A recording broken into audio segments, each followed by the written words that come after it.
Hi, this is my first video I'm ever really doing for YouTube, and I'm doing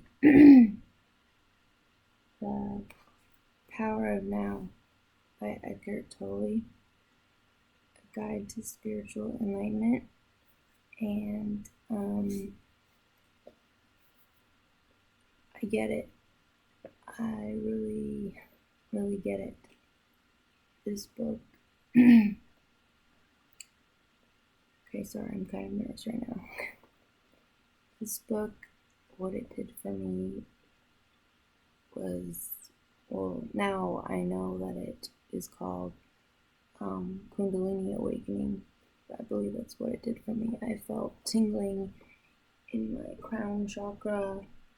There really aren't any words to describe what it's done for me.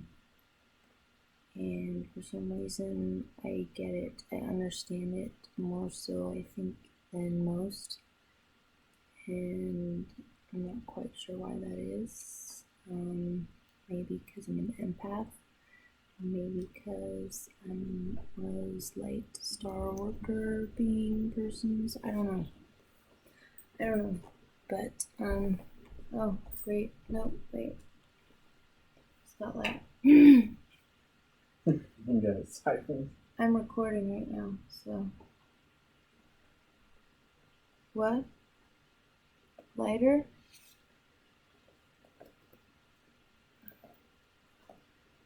So I've been reading some of it to my boyfriend, and, well, we are on page 13, but,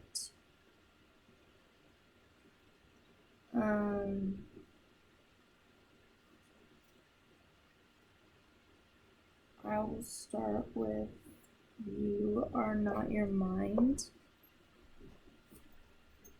But I am going to say the last sentence of the introduction. So actually, I am at the beginning, but I will read the introduction later because I don't want to repeat it because of him. Oh, I'm saying I don't want to repeat it. So, but I'm going to have to repeat a page or two, so you can go ahead and do whatever.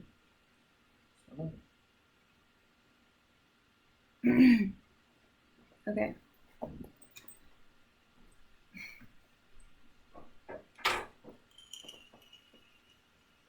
What?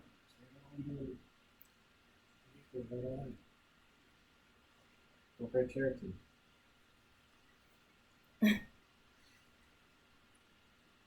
Hey. What? But that's who you're talking to. Norman, not here. I am. Until I get to the part, because I have to explain it to you too. Okay. Can you give me a cue when I can talk? So,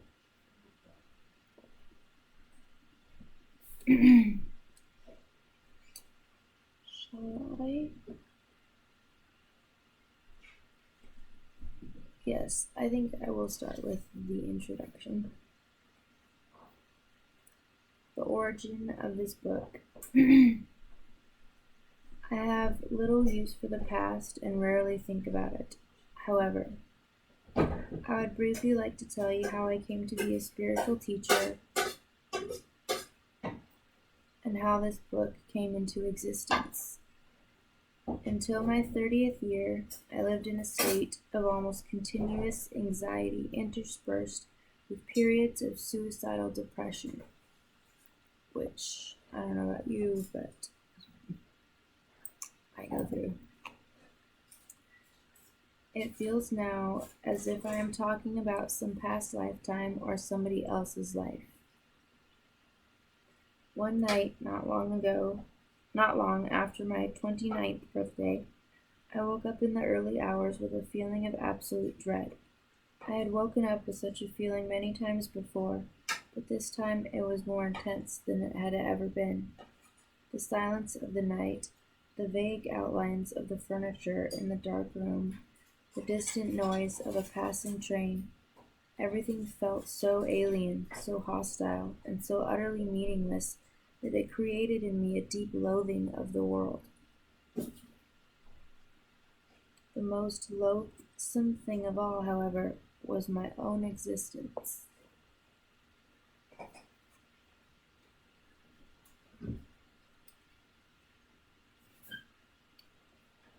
What was the point in continuing to live with this burden of misery? I've felt like this many times. Why carry on with this continuous struggle? Why?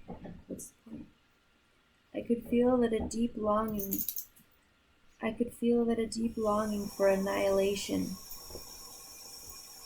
Sorry.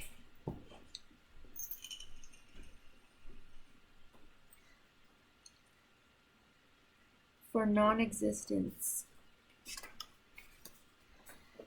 was now becoming much stronger than the instinctive desire to continue to live. Quote, I cannot live with myself any longer. This was the thought that kept repeating itself in my mind. Then suddenly I became aware of what a peculiar thought it was. Quote, am I one or two? If I cannot live with myself, there must be two of me, the I and the self, that I cannot live with. Maybe, I thought, only one of them is real. I was so stunned by this strange realization that my mind stopped. I was fully conscious, but there were no more thoughts. This I want to highlight.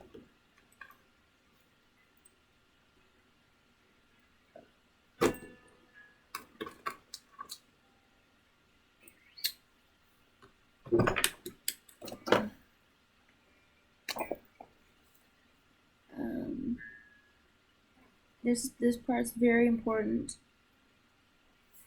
I was fully conscious, but there were no more thoughts. That part's important because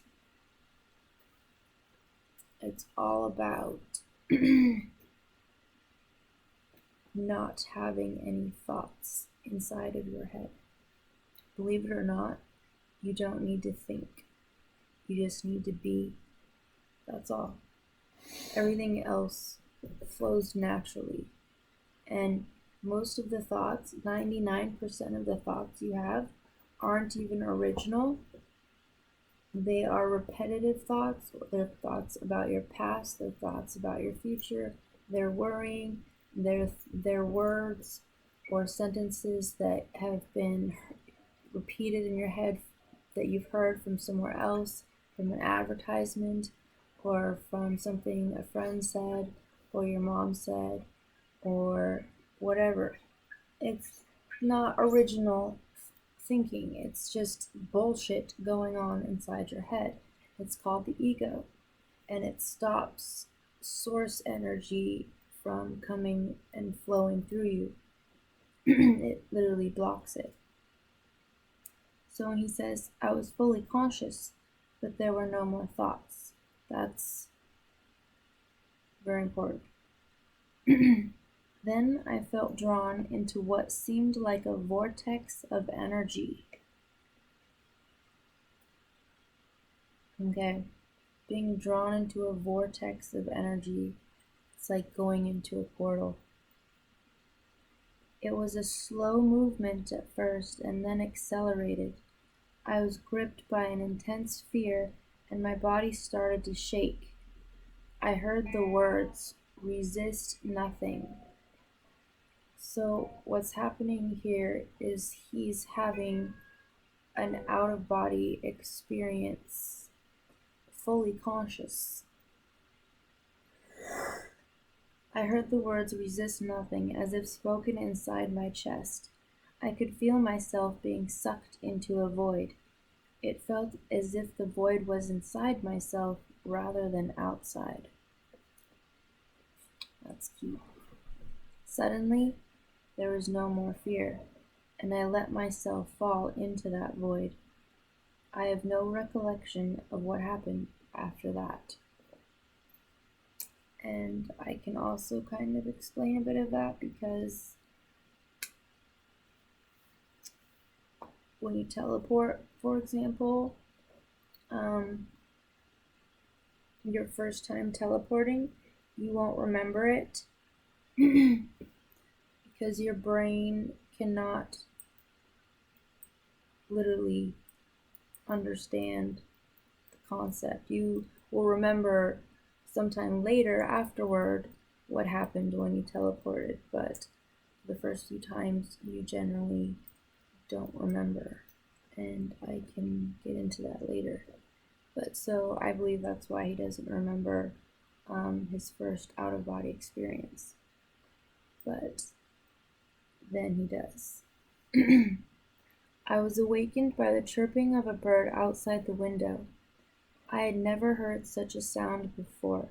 My eyes were still closed, and I saw the image of a precious diamond. Yes, if a diamond could make a sound, this is what it would be like. I opened my eyes. The first light of dawn was filtering through the curtains. Without any thought, I knew, that there is infinitely more to light than we realize. That soft luminosity filtering through the curtains was love itself. Tears came into my eyes. I got up and walked around the room. I recognized the room, and yet I knew that I had never truly seen it before. Everything was fresh and pristine, as if it had just come into existence. I picked up things, a pencil, an empty bottle, marveling at the beauty and aliveness of it all. That day, I walked around the city in utter amazement at the miracle of life on earth, as if I had just been born into this world. And for the next 5 months, I lived in a state of uninterrupted deep peace and bliss. After that, it diminished somewhat in intensity, or perhaps it just seemed to because it became my natural state. I could still function in the world, although I realized that nothing I ever did could possibly add anything to what I already had. I knew, of course, that something profoundly significant had happened to me, but I didn't understand it at all. It wasn't until several years later, after I had read spiritual texts and spent time with spiritual teachers, that I realized that what everybody was looking for had already happened to me. I understood that the intense pressure of suffering that night must have forced my consciousness to withdraw from its identification with the unhappy and deeply fearful self, which is ultimately a fiction of the mind. This withdrawal must have been so complete that this false suffering self immediately collapsed, just as if a plug had been pulled out of an inflatable toy. What was left then was my true nature as the ever present I am. I am.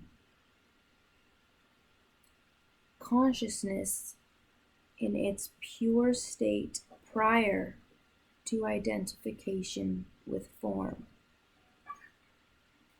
That's what I am is when it's just simply I am.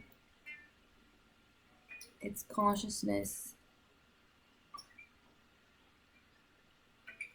in its pure state prior to identification with form. Sorry, the camera stopped. It got me all messed up. Form is physical.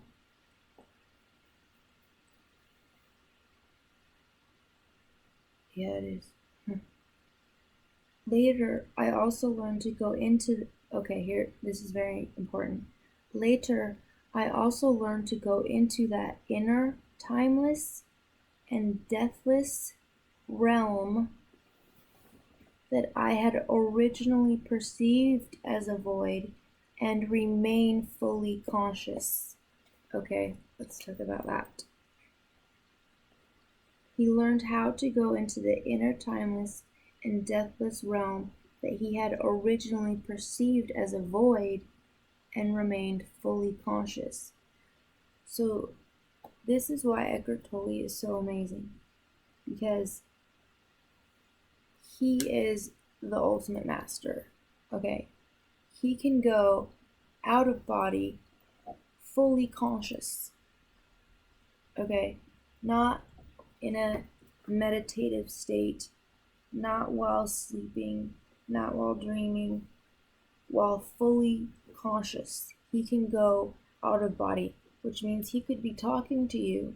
He could go out of body, see into the future, and then tell you what will happen. Or he could go out of body while talking to you and tell you about your past lives or who your spirit guides are.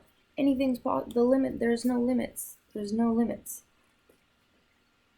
I dwelt in states of such indescribable bliss and sacredness that even the original experience I just described pales in comparison. A time came when, for a while, I was left with nothing on the physical plane. So, why would you want to stay on the physical plane when you could go explore all the other planes, all the astral planes? You wouldn't. If you had that capability, you would do nothing but be exploring all the planets, the universes, the creatures, the beings, the planes, the everything.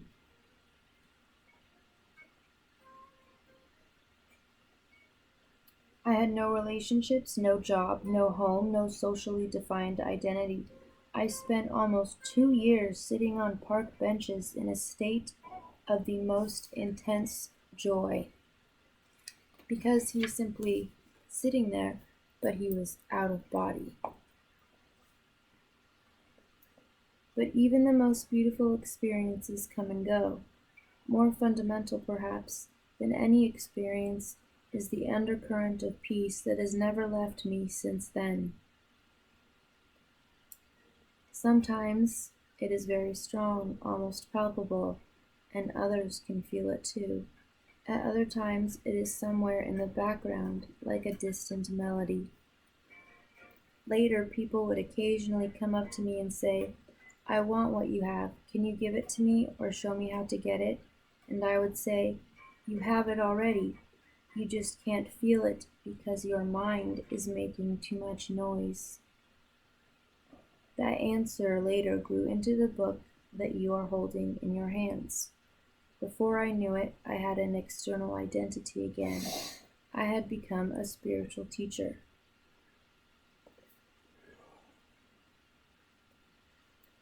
The truth that is within you.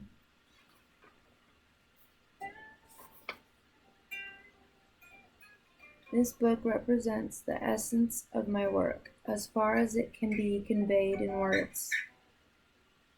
With individuals and small groups of spiritual seekers during the past 10 years in Europe and in North America, in deep love and appreciation, I would like to thank those exceptional people for their courage, their willingness to embrace inner change, their challenging questions, and their readiness to listen. This book would not have come into existence without them. They belong to what is as yet a small but fortunately growing minority of spiritual pioneers, people who are reaching a point where they become capable of breaking out of inherited collective mind patterns that have kept humans in bondage to suffering for eons. Yeah.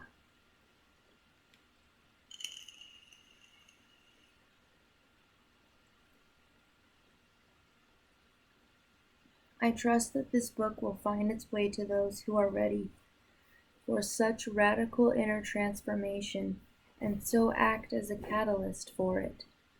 I also hope that it will reach many others who will find its content worthy of consideration, although they may not be ready to fully live or practice it.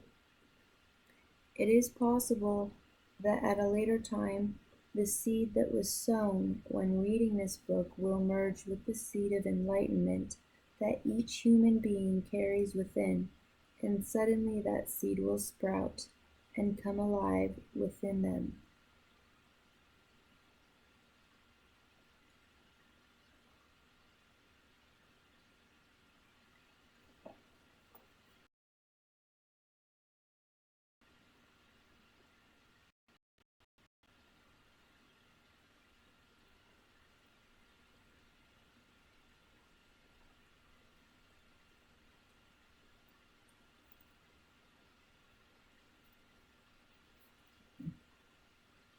The book, in its present form, originated often spontaneously in response to questions asked by individuals in seminars, meditation classes, and private counseling sessions, and so I have kept the question and answer format.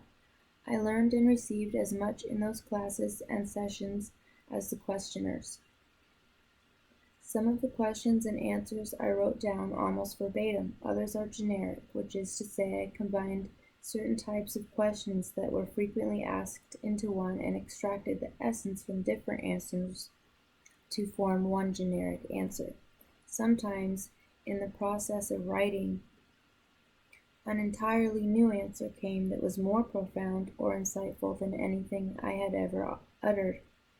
Some additional questions were asked by the editor so as to provide further clarification of certain points. You will find that from the first to the last page, the dialogues continuously alternate between two different levels. On one level, I draw your attention to what is false in you. I speak of the nature of human unconsciousness and dysfunction, as well as its most common behavioral manifestations, from conflict in relationships to warfare between tribes or nations. Such knowledge is vital, for unless you learn to recognize the false, as not you, there can be no lasting transformation, and you would always end up being drawn back into illusion and into some form of pain. That's very important because you can know all this stuff, but then you can also forget it too, because as he says later on, the ego is very clever and tricky, and it likes to trick you into identifying with it again.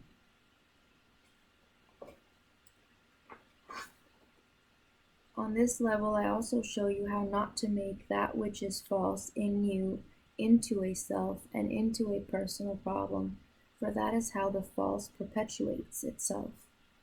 On another level, I speak of a profound transformation of human consciousness, not as a distant future possibility, but available now, no matter who or where you are.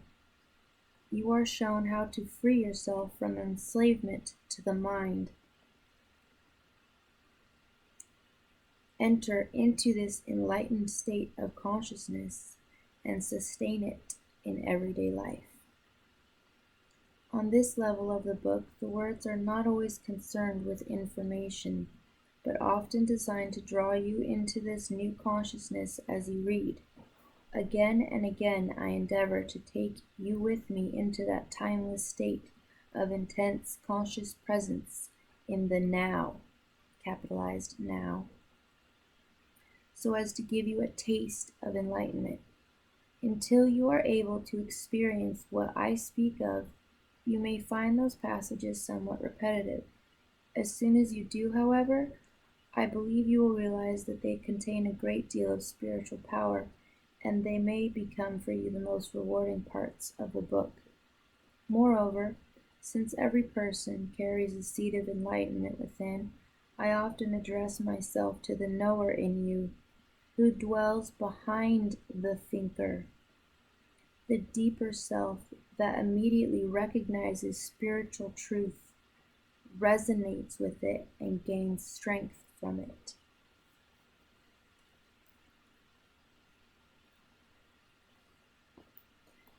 The pause symbol after certain passages is a suggestion that you may want to stop reading for a moment, become still, and feel and experience the truth of what has just been said. There may be other places in the text where you will do this naturally and spontaneously. Obviously, you can pause this video and do that. As you begin reading the book, the meaning of certain words, such as being or presence, which are capitalized in the book, may not be entirely clear to you at first. Just read on. Questions or objections may occasionally come into your mind as you read.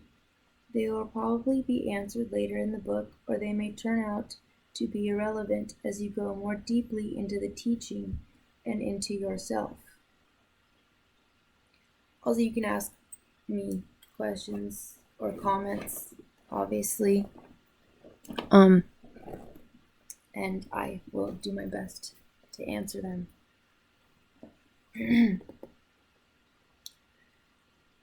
Don't read with the mind only.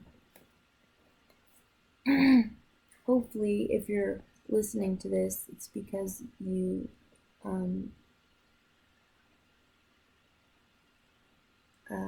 you not learn but take information in better when hearing it versus reading it. Don't read with the mind only. Watch out for any, quote, feeling response as you read. A feeling response and a sense of recognition from deep within. Okay, a sense of recognition from deep within, because I cannot tell you any spiritual truth that deep within you don't know already. Okay, I cannot tell you any spiritual truth that deep within you don't know already. So you will start to recognize the truth and it will resonate. All I can do is remind you of what you have forgotten. Living knowledge, ancient and yet ever new, is then activated and released from within every cell of your body. This is also scientifically true. Living knowledge, ancient and yet ever new, is then activated and released from within every cell of your body, because your DNA is encoded with codes. And when you're reminded of the truth which has been taken from you, okay, because we've been ingrained with non-truths our whole life. Don't get me started on that. And that's what he's talking about when he says,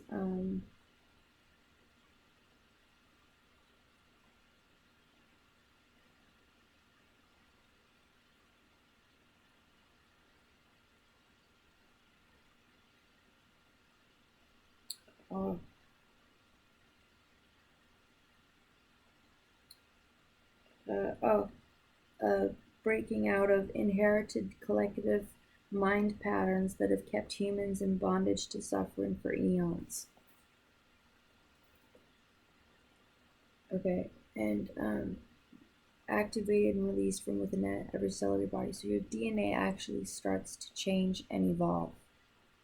Literally activates and begins to change.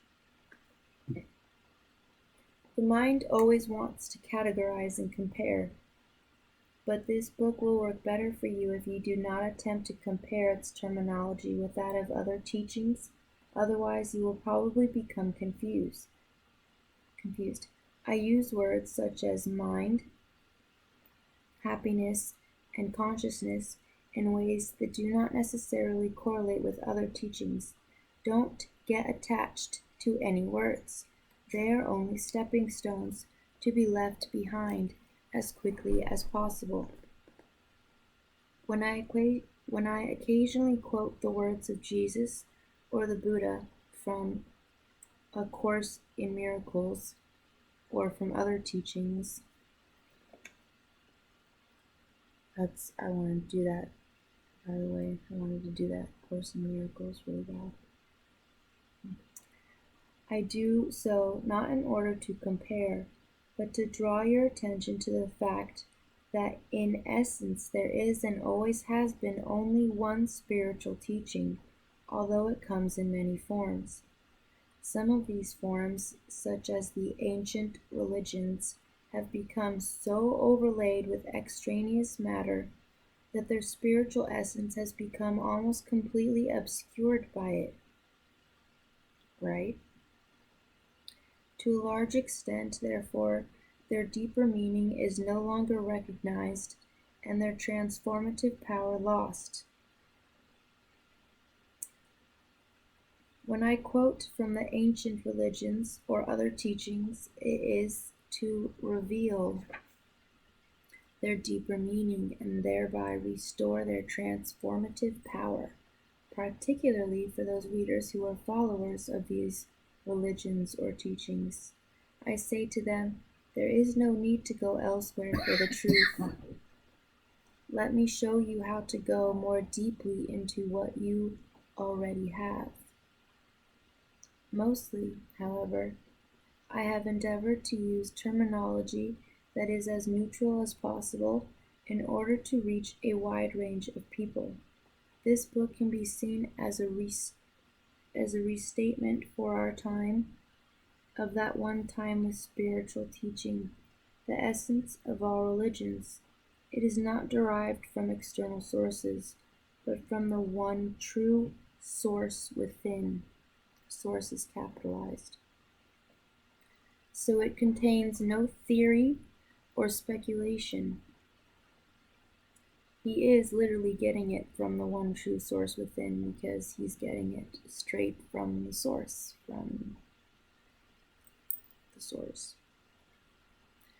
I speak from inner experience, and if at times I speak forcefully, it is to cut through heavy layers of mental resistance and to reach that place within you where you already know, and that's italicized, and I underlined it. Just as I know, and where the truth is recognized when it is heard. There is then a feeling of exaltation and heightened aliveness as something within you says, yes, I know this is true. That's the end of the introduction. So I will stop the video there to take a break or whatever, bathroom break.